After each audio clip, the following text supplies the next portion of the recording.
Om Swastiastu, Namo Buddhaya, Salam Kebajikan, Tabipun. Kak, kita dari mana sih? Loh, memangnya kita dari mana nih? Mohon izin memperkenalkan diri, saya Najwa Zahra. Saya Merlin Marviana. Saya Hiputu Depa Nugrahani. Kami dari SMA Negeri 1 Kota Gajah. Di sini kami akan mempresentasikan hasil dari karya tulis ilmiah kami yang berjudul Pemanfaatan Sabut Kelapa Cocos nucifera, Kulit Padi Oryza sativa, dan Batang Pisang Musa paradisiaca sebagai pengganti rokok. Indonesia dikenal sebagai negara agraris, dengan sebagian besar penduduknya bekerja pada sektor pertanian. Sesuai dengan data Badan Pusat Statistik (BPS) pada tahun 2021 menunjukkan bahwa 29,59% tenaga kerja di Indonesia bekerja sebagai petani. Dalam bidang pertanian sendiri terdapat banyak cara untuk bercocok tanam. Salah satunya yaitu metode hidroponik. Media tanam yang kerap kali digunakan oleh petani hidroponik adalah rokul. Disebabkan rokul tidak dapat diproduksi oleh semua daerah, membuat harga rokul cukup tinggi. Oleh karena itu, kami melakukan penelitian dengan pemanfaatan sabut kelapa Cocos nucifera, kulit padi Oryza sativa, dan batang pisang Musa paradisiaca sebagai pengganti rokul. Latar belakang yang mendasari penelitian kami yaitu yang pertama, seperti yang kita ketahui bahwa sebagian besar penduduk Indonesia adalah petani. Salah satunya yaitu petani hidroponik. Hidroponik merupakan budidaya menanam dengan memanfaatkan air tanpa tanah. Yang kedua, media tanam yang kerap kali digunakan oleh petani hidroponik adalah rokul. Penggunaan rokul cukup memakan biaya tinggi disebabkan tidak semua daerah dapat memproduksi rokul. Yang ketiga, disebabkan rokul tidak dapat diproduksi oleh semua daerah, maka kami melakukan penelitian guna mendapatkan media tanam yang dapat diproduksi oleh semua daerah dan tidak memakan banyak biaya. Yang keempat, sabut kelapa merupakan salah satu bahan yang dapat digunakan sebagai media tanam hidroponik.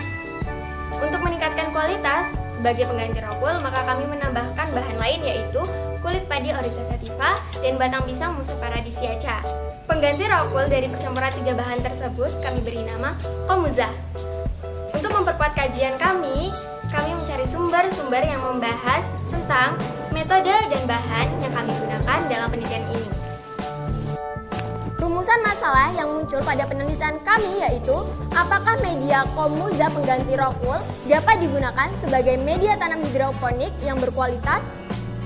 Tujuan dan manfaat penelitian ini yaitu menghasilkan pengganti rokul yang mudah diproduksi dan berkualitas. Pengganti rokul dari percampuran tiga bahan tersebut kami beri nama Komuza.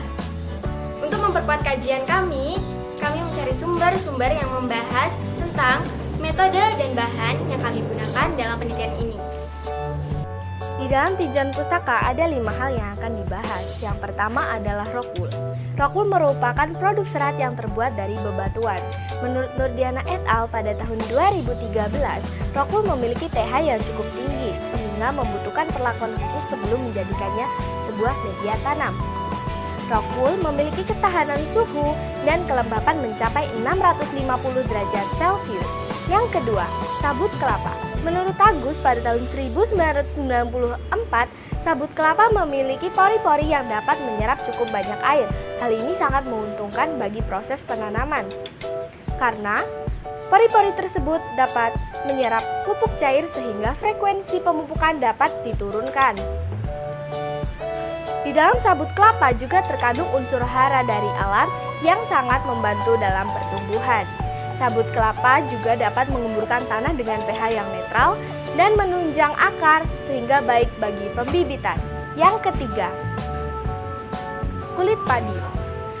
Kulit padi memiliki komponen anorganik seperti kalsium, magnesium, besi, dan fosfor.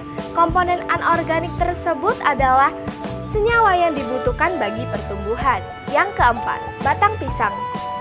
Batang pisang sangat cocok dijadikan sebagai media tanam karena batang pisang mengandung zat-zat yang diperlukan oleh pertumbuhan. Adapun zat-zat tersebut antara lain selulosa, holoselulosa, lignin, dan abu. Yang terakhir, fermentasi. Menurut Jay pada tahun 2005, fermentasi merupakan proses perubahan kimiawi dari senyawa kompleks menjadi senyawa yang lebih sederhana dengan bantuan enzim yang dihasilkan oleh mikrobia.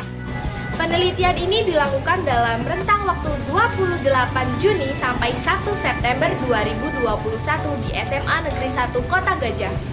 Kami menggunakan 3 metode dalam penelitian ini. Metode yang pertama yaitu metode studi pustaka. Metode ini dilakukan dengan cara mencari informasi dari berbagai sumber. Yang kedua, metode eksperimen. Metode eksperimen ini dilakukan dengan cara membuat percobaan terhadap rock wool, komuze yang difermentasi, dan komuze yang tidak difermentasi.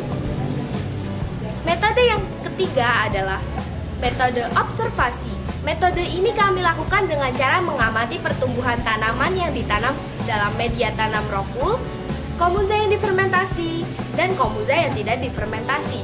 Untuk alat dan bahan dapat dilihat pada slide berikut ini. Dalam penelitian ini kami melakukan 2 percobaan. Percobaan yang pertama yaitu membuat komuza. Hal pertama yang dilakukan yaitu mencampurkan 200 gram sabut kelapa, 80 gram kulit padi hingga rata. Setelah rata, campuran tersebut dimasukkan ke dalam plastik pemipitan dan sisipkan batang pisang ke dalamnya. Lalu, komuza diberikan air untuk membuatnya lembab dan masukkan bibit ke dalamnya. Kemudian, amati pertumbuhan tanaman. Percobaan yang kedua yaitu membuat komuza yang difermentasi selama 7 hari. Hal pertama yang dilakukan yaitu mencampurkan 200 gram sabut kelapa, 80 gram kulit padi, 300 gram batang pisang, dan gula merah. Campurkan semua bahan hingga rata, kemudian masukkan ke dalam plastik pemipitan dan tunggu hingga 7 hari. Setelah 7 hari, komuza yang jadi diberikan air dan masukkan bibit ke dalamnya. Kemudian amati pertumbuhan tanaman. Pada penelitian ini, kami menghasilkan pertumbuhan tanaman yang dibagi menjadi 2 masa. Yang pertama yaitu pada masa pemipitan. Dapat terlihat dalam tabel, pertumbuhan tanaman komuza lebih cepat dibandingkan pertumbuhan tanaman rockwool. Namun, pada media komuza yang difermentasi tidak menghasilkan pertumbuhan tanaman dikarenakan fermentasi menghasilkan cairan yang berbau menyengat. Dugaan sementara kami bahwa di media komuza yang difermentasi menghasilkan gas-gas asam yang menghambat pertumbuhan tanaman. Pada masa yang kedua yaitu penanaman hidroponik. Dapat terlihat dalam tabel, media komuza mengalami pertumbuhan tanaman mencapai 18 cm dengan jumlah daun 7 lembar. Sedangkan media rockwool mengalami pertumbuhan tanaman mencapai tinggi 15 cm dengan jumlah daun 6 lembar. Untuk lebih jelasnya dapat dilihat pada grafik berikut ini.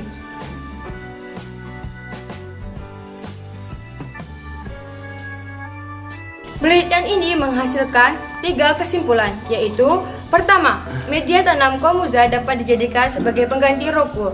Yang kedua, media komuza menghasilkan pertumbuhan tanaman yang lebih cepat dibandingkan rockwool. Yang ketiga, bahan pembuatan media komuza mudah didapatkan. Untuk pengembangan lebih lanjut, penelitian ini kami menyarankan 2 hal, yaitu 1. Pada masa pembibitan, sebaiknya biji ditanam pada kedalaman minimal setengah dari tinggi media tanam komuza. 2. Perlu adanya penelitian lebih lanjut terkait dengan media komuza yang difermentasi.